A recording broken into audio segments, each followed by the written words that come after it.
मैं doctor Devendra Singh Barola, associate professor वनस्पति शास्त्र, Pandit Naval Kishore Sharma, government PG college Dausa. आज मैं आपको वायुमंडल की संरचना के बारे में बताऊंगा। वायुमंडल पृथ्वी की ऊपरी सतह पर चारों तरफ फैला रहता है। प्राय 100 किलोमीटर की ऊंचाई तक वायुमंडल में प्रमुख रूप से नाइट्रोजन, ऑक्सीजन, ऑर्गन एवं कार्बन डाइऑक्साइड इत्यादि गैसें पाई जाती हैं। वायुमंडल के इस भाग को हाइड्रोस्फीयर या सममंडल कहते हैं। इससे ऊपर भारी गैसें नीचे व हल्की गैसें ऊपर की ओर वितरित रहती हैं। ऊपरी वायुमंडल भाग को विषम मंडल या हीट्रोस्फीयर के नाम से जाना जाता है। वायुमंडल संरचना को निम्न 5 स्तरों में बांटा गया है। ट्रोपोस्फीयर या क्षोभमंडल, स्ट्रेटोस्फीयर या स्थिर मंडल, मीजोस्फीयर या मध्यमंडल, थर्मोस्फीयर या तापमंडल एवं एक्सोस्फीयर या बहिर्मंडल के रूप में बांटा गया है। क्षोभमंडल या ट्रोपोस्फीयर वायुमंडल की सबसे नीचे वाली परत है। इसकी सर्वोच्च या सबसे ऊपरी सीमा को क्षोभ सीमा या ट्रोपोपॉज कहते हैं। भूमध्य रेखा पर इसकी पृथ्वी के सतह से ऊंचाई लगभग 18 किलोमीटर होती है, किंतु अक्षांश में वृद्धि के साथ साथ इसकी ऊंचाई क्रमशः घटती जाती है। जैसे ध्रुवीय क्षेत्रों में इसकी ऊंचाई लगभग 8 किलोमीटर होती है। क्षोभमंडल में तापमान की ह्रास दर के कारण ऊंचाई के बढ़ने के साथ साथ ही तापक्रम घटता जाता है। लगभग 165 मीटर ऊंचाई बढ़ने पर तापक्रम लगभग 1 डिग्री सेंटीग्रेड कम हो जाता है। इसे सामान्य ह्रास दर कहते हैं। क्षोभमंडल की ऊपरी सीमा में सबसे कम तापक्रम भूमध्य रेखा पर होता है, क्योंकि यहाँ इसकी ऊंचाई सर्वाधिक होती है। सभी जीवधारियों के लिए वायुमंडल की यह परत सर्वाधिक महत्वपूर्ण होती है, क्योंकि वायुमंडल की सर्वाधिक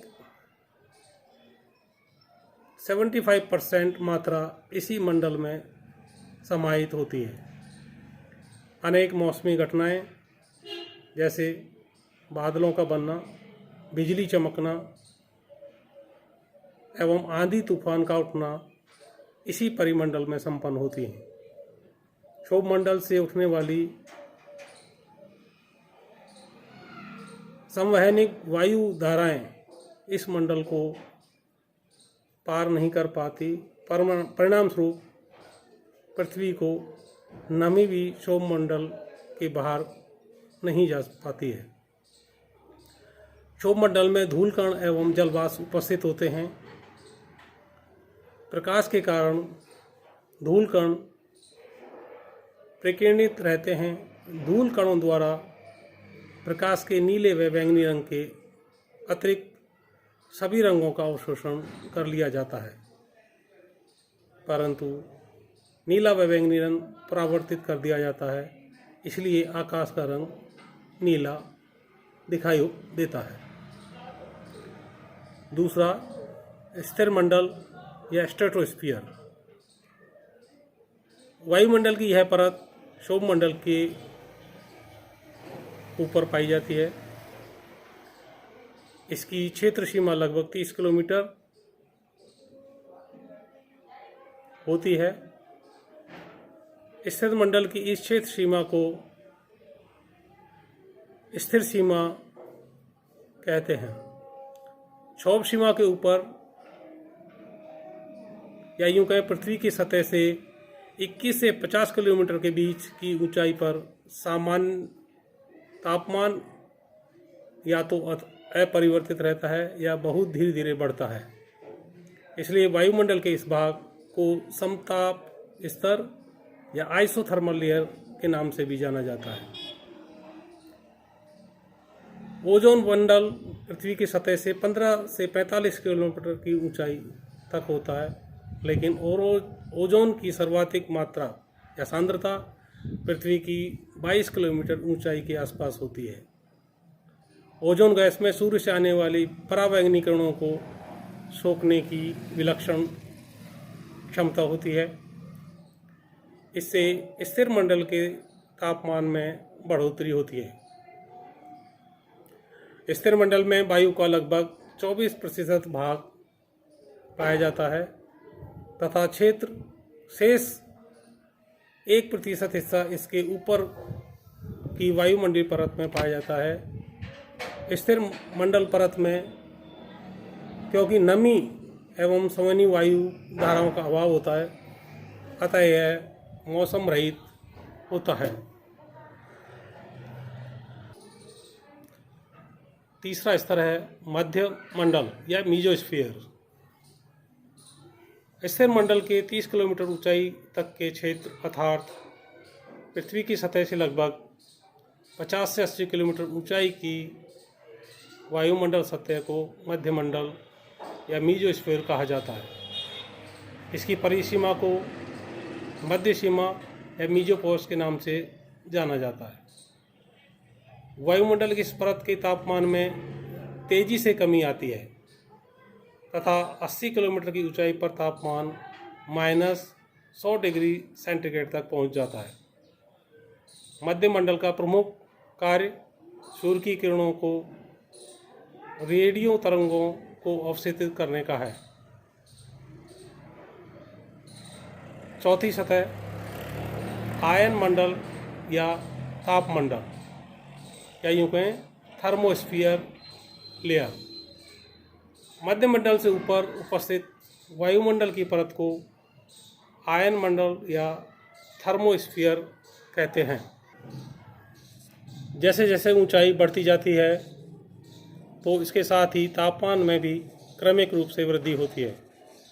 इसकी ऊंचाई सीमा 400 किलोमीटर तक होती है एवं यहाँ का संपूर्ण वायुमंडल परावर्णीय किरणों की प्रक्रिया के द्वारा आयनीकृत होकर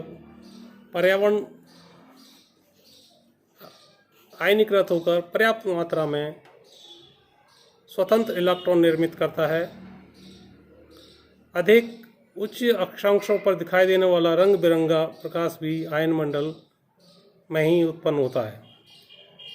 ध्रुवीय प्रदेशों में जहाँ 6 मात्रों की रात्रि होती है, वहाँ के निवासी आयन मंडल द्वारा उत्पन्न रंग बिरंगे गुलाबी या बैंगनी प्रकाश में ही इस अवधि में अपना कार्य संपन्न करते हैं।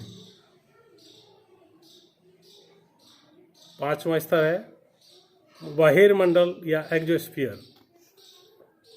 यह आयन मंडल से भी ऊपर अवस्थित अर्थात वायुमंडल की सबसे बाह्य परत है।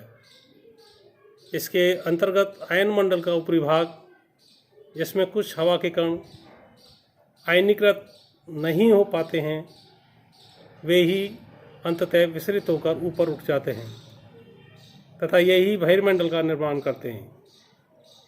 वायुमंडल के इस क्षेत्र की सीमा 400 से 1000 किलोमीटर तक की ऊंचाई पर होती है, जहां हाइड्रोजन अणुओं का पर कॉस्मिक किरणों की प्रक्रिया से हीलियम का निर्माण होता है एवं इसके अतिरिक्त यहाँ गुरुत्वाकर्षण बल समाप्त हो जाता है।